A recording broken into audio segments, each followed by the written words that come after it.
നമസ്കാരം. നമ്മൾ നമ്മുടെ ഡേറ്റയും സിസ്റ്റമുകളൊക്കെ സംരക്ഷിക്കാൻ പണ്ട് ഉപയോഗിച്ചിരുന്ന ആ ഒരു കോട്ടയില്ലേ, ആ കോട്ടയ്ക്ക് ഇന്ന് മതിലുകളില്ല എന്ന് പറഞ്ഞാൽ നിങ്ങൾ വിശ്വസിക്കുമോ? സത്യം അതാണ്. അപ്പോൾ ഈ ഒരു പുതിയ ഡിജിറ്റൽ ലോകത്ത് എങ്ങനെ നമ്മുടെ സുരക്ഷ ഉറപ്പാക്കും? അതിനുള്ള ഉത്തരമാണ് സീറോ ട്രസ്റ്റ് ആർക്കിടെക്ചർ. അതെന്താണെന്ന് നമുക്ക് വളരെ സിമ്പിളായിട്ടൊന്ന് നോക്കാം. അപ്പോൾ നമുക്ക് ഈ ഒരു ചോദ്യത്തിൽ നിന്ന് തന്നെ തുടങ്ങാം. ഒന്ന് ആലോചിച്ച് നോക്കൂ.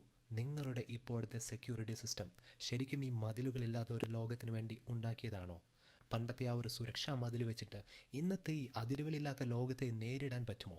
കാരണം എന്താണെന്നറിയോ, ടെക്നോളജി ലോകം നമ്മൾ വിചാരിക്കുന്നതിനേക്കാൾ എത്രയോ വേഗത്തിലാണ് മാറിക്കൊണ്ടിരിക്കുന്നത്. ഓക്കെ, അപ്പോൾ ഇന്ന് നമ്മൾ എന്തൊക്കെയാണ് നോക്കാൻ പോകുന്നതെന്ന് വെച്ചാൽ, ആദ്യം തന്നെ ഈ പഴയ സെക്യൂരിറ്റി മോഡലുകൾ എവിടെയാണ് പാളിപ്പോയതെന്ന് നമ്മൾ കാണും. പിന്നെ അതിനൊരു പരിഹാരമായി വരുന്ന സീറോ ട്രസ്റ്റ് എന്താണെന്ന് നോക്കും. അതിൻ്റെ പ്രധാനപ്പെട്ട രണ്ട് തൂണുകളായ ഐഡൻറ്റിറ്റിയും ഡേറ്റ സെക്യൂരിറ്റിയും നമ്മൾ ഡീറ്റെയിൽ ആയിട്ട് ചർച്ച ചെയ്യും. അതോടൊപ്പം മറ്റ് തൂണുകളും പിന്നെ ഇതിനൊക്കെ പ്രവർത്തിപ്പിക്കുന്ന ആ ഒരു എഞ്ചിൻ എന്താണെന്നും നമ്മൾ മനസ്സിലാക്കാൻ ശ്രമിക്കും. ശരി, അപ്പോൾ നമുക്ക് ആദ്യത്തെ കാര്യത്തിലേക്ക് കിടക്കാം. എന്തുകൊണ്ടാണ് ഈ പഴയ മോഡൽ ഒരു പരാജയമായത്? പണ്ടത്തെ നമ്മുടെ സുരക്ഷാ രീതിയെ ഒരു കോട്ടയം കിടങ്ങും സിസ്റ്റം എന്നാ പറയുക. സംഭവം സിമ്പിളാണ്. പുറത്തുനിന്ന് ആരും അകത്തേക്ക് കടക്കാതിരിക്കാൻ നമ്മളൊരു വലിയ മതിൽ കെട്ടും, അതിന് ചുറ്റും ഒരു കിടങ്ങും, അകത്തു കയറിയാൽ പിന്നെ എല്ലാം സേഫ്. അതായിരുന്നു പണ്ടത്തെ ഒരു വിശ്വാസം. പക്ഷേ ഇന്നത്തെ അവസ്ഥ അതല്ലല്ലോ. ഇന്ന് കാര്യങ്ങളാകെ കോംപ്ലക്സ് ആണ്. നമ്മുടെ ഡേറ്റയും ആപ്ലിക്കേഷനുകളുമൊക്കെ പലയിടത്തായി ചിതറിക്കിടക്കുകയാണ്. കുറച്ച് നമ്മുടെ സ്വന്തം ഡേറ്റാ സെൻ്ററുകളുണ്ടാകും, പിന്നെ കുറേയെണ്ണം ആമസോൺ, ഗൂഗിൾ പോലുള്ള ക്ലൗഡ് പ്രൊവൈഡർമാരുടെ കയ്യിലായിരിക്കും. അതുപോരാഞ്ഞിട്ട് നമ്മൾ ദിവസവും ഉപയോഗിക്കുന്ന നൂറുകണക്കിന് സോഫ്റ്റ്വെയർ സർവീസുകൾ വേറെയും. അപ്പോൾ നിങ്ങൾ തന്നെ പറ, ഇങ്ങനൊരു സാഹചര്യത്തിൽ ഒരൊറ്റ പുറംമതിൽ കെട്ടിയിട്ട് എന്ത് കാര്യമാണുള്ളത്? അപ്പോൾ ഈ പുതിയ വെല്ലുവിളികൾക്ക് ഒരു പരിഹാരം വേണ്ടേ? അവിടെയാണ് സീറോ ട്രസ്റ്റ് വരുന്നത്. ഇതൊരു പുതിയ സുരക്ഷാ രീതിയാണ്. പലയിടത്തായി ചിതറിക്കിടക്കുന്ന ഇന്നത്തെ ഈ IT ലോകത്തിന് വേണ്ടി തന്നെ പ്രത്യേകം ഡിസൈൻ ചെയ്ത ഒന്ന്. ഇതിൻ്റെ ഒരു അടിസ്ഥാന തത്വം വളരെ സിമ്പിളാണ്. ഒന്നിനെ വിശ്വസിക്കരുത്, എല്ലാം പരിശോധിച്ചുറപ്പിക്കുക.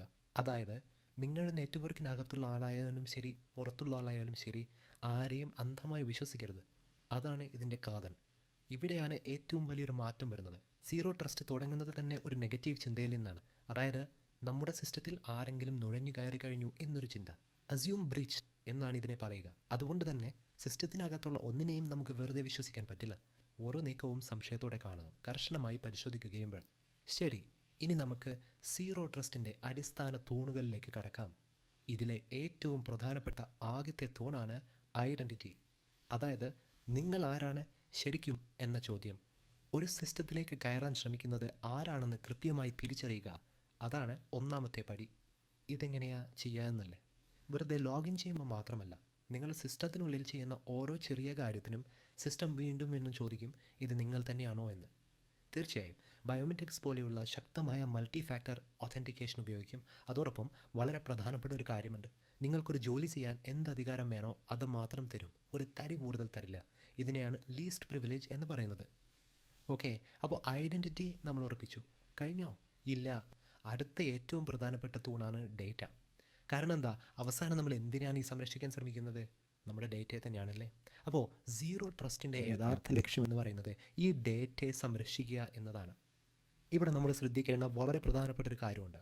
പണ്ടത്തെ രീതിയിൽ നമ്മൾ ആ കോട്ടയുടെ മതിലിനാണ്, അതായത് നെറ്റ്വർക്കിൻ്റെ അതിരുകൾക്കാണ് കാവലിരുന്നത്. എന്നാൽ സീറോ ട്രസ്റ്റിൽ അങ്ങനെയല്ല. നമ്മുടെ ഫോക്കസ് മാറുകയാണ്. നമ്മളെ ഡേറ്റയെയാണ് സംരക്ഷിക്കുന്നത്. ആ ഡേറ്റ എവിടെയായിരുന്നാലും ശരി, അത് നമ്മൾ നേരിട്ട് ഒരു കവചം നൽകുന്നു. അപ്പോൾ ഇങ്ങനെയാണ് ഈ ഡേറ്റ നമ്മൾ സുരക്ഷിതമാക്കുക. അതിൽ പ്രധാനമായും 4 സ്റ്റെപ്പുകളുണ്ട്. ഒന്നാമത്തേത്, നിങ്ങളുടെ ഡേറ്റയെ തരംതിരിക്കുക. ഏതാണ് വളരെ പ്രധാനപ്പെട്ട ഡേറ്റ, ഏതാണ് അത്ര പ്രാധാന്യമില്ലാത്തത് എന്നൊക്കെ വ്യക്തമായി മനസ്സിലാക്കുക. 2, അതിനെ സംരക്ഷിക്കുക.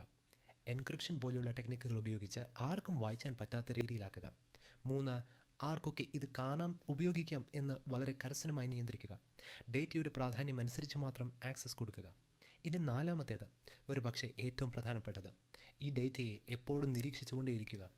അത് വെറുതെ ഇരിക്കുമ്പോഴും ഒരിടത്തു നിന്ന് മറ്റൊരിടത്തേക്ക് പോകുമ്പോഴും ആരെങ്കിലും ഉപയോഗിക്കുമ്പോഴും എല്ലാം ഒരു കണ്ണ് വേണം. ഓക്കെ, അപ്പോൾ നമ്മൾ ഐഡൻറ്റിറ്റിയും ഡേറ്റയും കണ്ടു. ഇത് മാത്രം മതിയോ? പോരാ.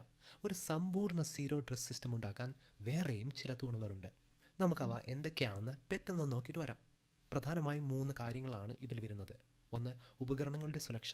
അതായത് നമ്മുടെ നെറ്റ്വർക്കിലേക്ക് കണക്ട് ചെയ്യുന്ന ഓരോ ലാപ്ടോപ്പും ഓരോ ഫോണും സുരക്ഷിതമാണോ, അതിൽ സോഫ്റ്റ്വെയർ അപ്ഡേറ്റഡ് ആണോ എന്നൊക്കെ ഉറപ്പുവരുത്തുക. 2, നെറ്റ്വർക്ക് സെക്യൂരിറ്റി. നെറ്റ്വർക്കിനെ ചെറിയ ചെറിയ ഭാഗങ്ങളായി തിരിക്കുക. അപ്പോൾ ഒരു ഭാഗത്ത് എന്തെങ്കിലും പ്രശ്നമുണ്ടായാൽ അത് മറ്റൊരിടത്തേക്ക് പടരുന്നത് നമുക്ക് തടയാൻ പറ്റും. മൂന്നാമത്തത്, ആപ്ലിക്കേഷനുകൾ തമ്മിലുള്ള സംസാരം. ഒരു ആപ്ലിക്കേഷൻ മറ്റൊരു ആപ്ലിക്കേഷനോട് സംസാരിക്കുമ്പോൾ പോലും അവർക്ക് അതിനുള്ള അധികാരമുണ്ടോ, അത് സുരക്ഷിതമാണോ എന്നൊക്കെ പരിശോധിക്കണം. ഇതുവരെ നമ്മൾ ഈ പറഞ്ഞ തൂണുകളെയൊക്കെ ഒരുമിച്ച് ചേർത്ത് പ്രവർത്തിപ്പിക്കുന്ന ഒരു എൻജിൻ വേണ്ടേ? അതിൽ ജീവൻ കൊടുക്കുന്ന രണ്ട് ഘടകങ്ങളുണ്ട്. നമുക്കതിനെ ഈ സിസ്റ്റത്തിൻ്റെ തലച്ചോറെന്നും പേശികളെന്നും വിളിക്കാം. നോക്കൂ, ഇതിൽ തലച്ചോറെന്ന് പറയുന്നത് വിസിബിലിറ്റിയും അനാലിറ്റിക്സുമാണ്. അതായത് സിസ്റ്റത്തിൽ നടക്കുന്ന എല്ലാ കാര്യങ്ങളും 24 മണിക്കൂറും നിരീക്ഷിച്ചുകൊണ്ടിരിക്കുക. എന്തെങ്കിലും ഒരു അസ്വാഭാവികത കണ്ടാൽ, അതായത് ഒരു പാറ്റേൺ ചേഞ്ച് കണ്ടാൽ ഉടനെ അത് തിരിച്ചറിയുക. അതാണ് തലച്ചോറിൻ്റെ പണി. ഇനി പേശികളോ? അതാണ് ഓട്ടോമേഷൻ. തലച്ചോറ് ഒരു പ്രശ്നം കണ്ടെത്തിയാൽ ഒരു നിമിഷം പോലും വൈകാതെ പേശികൾ പ്രവർത്തിക്കും. ആ പ്രശ്നത്തെ അവിടെ വെച്ച് തന്നെ തടയും. മനുഷ്യൻ്റെ ഇടപെടൽ പോലും ആവശ്യമില്ലാതെ കാര്യങ്ങൾ നടക്കും. ഗോ ക്ലൗഡ് ആർക്കിടെക്ട്സിൻ്റെ ഈ ഒരു വാചകം സീറോ ട്രസ്റ്റിൻ്റെ ശക്തിയെ വളരെ കൃത്യമായി പറയുന്നുണ്ട്. നമ്മൾ നമ്മുടെ സിസ്റ്റത്തെ നിരന്തരം നിരീക്ഷിക്കും, എന്നിട്ട് ഭീഷണികളെ ഒരു പക്ഷേ ഉടനടി തന്നെ തടയുകയും ചെയ്യും. ഇത് കണ്ടില്ലേ? ഇതൊരു വെറും പ്രതിരോധ സംവിധാനമല്ല, ചുമ്മാ ആക്രമണം വരാൻ കാത്തിരിക്കുകയല്ല. പകരം നിരന്തരമായ നിരീക്ഷണത്തിലൂടെ പ്രശ്നങ്ങളെ മുൻകൂട്ടി കണ്ട് അത് വലുതാകുന്നതിന് മുൻപ് തന്നെ ഇല്ലാതാക്കുന്ന ഒരു സജീവമായ സംവിധാനമാണിത്. അപ്പോൾ സീറോ ട്രസ്റ്റിൻ്റെ പ്രധാന തൂണുകളെക്കുറിച്ചൊക്കെ നിങ്ങൾക്കിപ്പോൾ ഒരു ധാരണ കിട്ടിക്കാണും. ഇനി അവസാനം നിങ്ങൾ സ്വയം ചോദിക്കേണ്ട ചോദ്യം ഇതാണ്: മതിലുകളില്ലാത്ത ഇന്നത്തെ ഈ ലോകത്ത് നിങ്ങളുടെ സ്വന്തം സിസ്റ്റം, നിങ്ങളുടെ ആർക്കിടെക്ചർ ശരിക്കും അതിനെ നേരിടാൻ തയ്യാറാണോ? ഒന്ന് ചിന്തിച്ചു നോക്കൂ.